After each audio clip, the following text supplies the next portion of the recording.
초기 물문경에 대한 비판은 그것이 문학적인 어떤 면에서도 가치가 없다는 것이었습니다.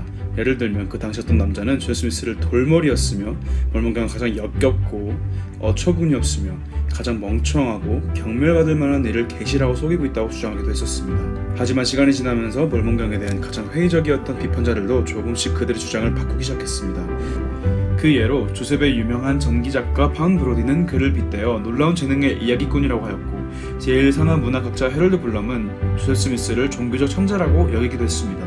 빠르게 조셉의 평판이 변하면서 어떻게 조셉은 그를 비난하던 사람들로부터 돌머리에서 천재로 칭송받았을까 하는 의문이 생길지도 모릅니다.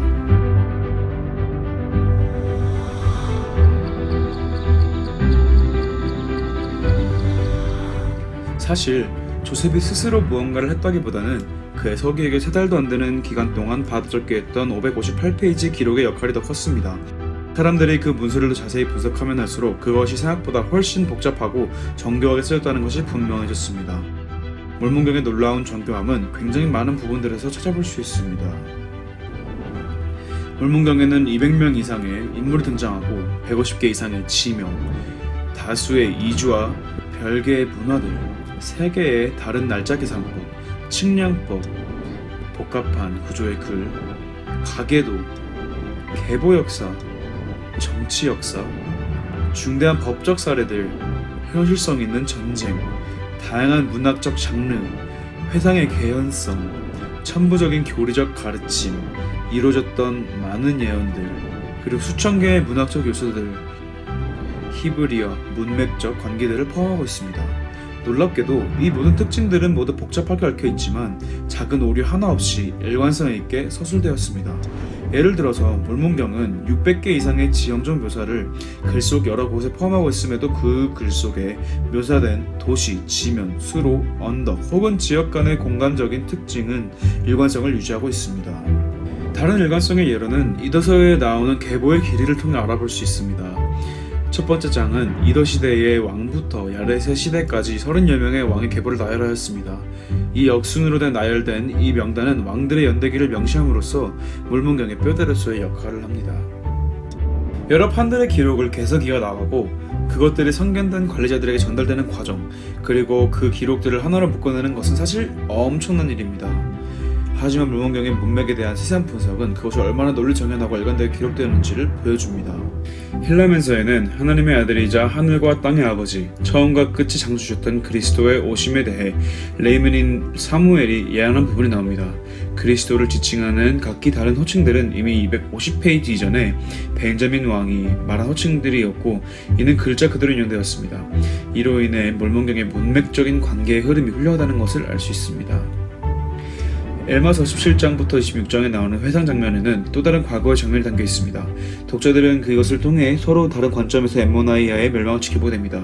하지만 이 각기 다른 회상 속 서술은 이음매 없이 균일하게 엮여서 본래 이야기의 흐름 속에 자연스럽게 이어집니다. 엘마서 11장에서는 발달된 측량법의 흔적을 찾을 수 있습니다. 이 측량법은 고대 메소포타미아와 이집트 방식에 유사할 뿐만 아니라 그 측정 환산 방식은 놀라울 정도로 실용적입니다. 물문경은 구원의 계획과 같이 특별하고 다양한 교리를 포함하고 있습니다.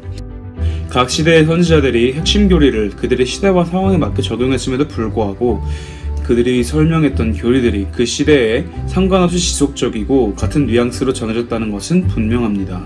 하지만 아마 가장 인상 깊은 것은 물문경에 나오는 다양하고 방대한 고대 히브리어법이나 문학과 문화일 것입니다.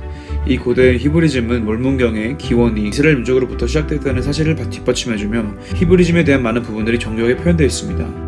예를 들어 엘마서 46장에서 카이아즘을 찾아볼 수 있는데, 이것은 17개의 중요한 개념을 소개하고 그것을 역차순으로 다시 반복하는 구조입니다. 또 다른 비슷한 구조인 점진도 찾을 수 있는데요, 그것은 각 연이은 개념을 반복하여 그 개념의 동일성을 구축하고 가장 최고의 결론을 내리는 구조입니다. 물문경에는 적어도 50개의 다른 고대 히브리 시적, 문법적, 그리고 문학적 유형이 나옵니다. 그것 중 많은 것은 수십 개에서 수백 개까지도 찾을 수 있습니다. 이런 간략한 예시만으로는 물문경의 그 깊이와 넓이를 측정할 수 없습니다. 하지만 물문경이 엉터리라고 주장했던 초기 비평가들의 주장이 틀렸다는 것은 증명하기에는 충분합니다. 몇몇 사람들은 J.R.R. 톨킨이 쓴 방대한 세계관과 캐릭터들로 가득한 판타지 소설인 반지의 제왕을 물문경과 비교하곤 합니다. 하지만 톨킨은 영문과 교수였으며 수십 년 동안 그의 소설의 세계관과 캐릭터들을 만들고 지속적으로 수정하였습니다. 이와 반대로 조엘 스미스는 기본 교육조차 받지 않은 농부였으며 다른 사람의 도움 없이 많은 사람들 앞에서 온전히 이 책을 서술하였습니다. 14일도 투여되지 않는 기간 동안 필기나 첨검 문헌 같은 것은 사용하지 않았고 단 한 번의 개정도 없었으며 휴식 후 다시 번역을 시작할 때 서기에게 어디서부터 시작해야 할지 묻는 일조차 그에겐 필요하지 않았습니다. 조엘 스미스가 천재였던 아니던 이 모든 것은 누구에게나 믿을 수 없을 정도로 놀라운 사실입니다. 톨킨과 같은 숙련된 학자일지라도 이 많은 복잡한 구조들을 흠없이 완벽하게 집필할 수는 없었을 것입니다. 하지만 문학적인 경험이나 제대로 된 교육조차 받지 못했던 23세의 젊은 조엘 스미스가 이를 해내었습니다. 엘데스 학자 다니엘 피터슨은 이것을 다음과 같이 설명했습니다. 심히 복잡하고도 섬세한 구조들로 이루어진 몰몬경은 미국 개척지에서 기초학문만을 지닌 한 노동자의 생각에서 나온 것이 아닌 고대의 여러 필자들이 수세기를 걸쳐 일어난 일들에 대해 기록하였음을 보여줍니다. 이러한 이유들을 통해 우리들은 몰몬경 속의 복합성, 일관성 그리고 정교함이야말로 조엘 스미스가 지속적으로 간증하였던 것과 같이 몰몬경이 하나님의 권능과 권세를 통하여 번역되었음을 증거해줍니다.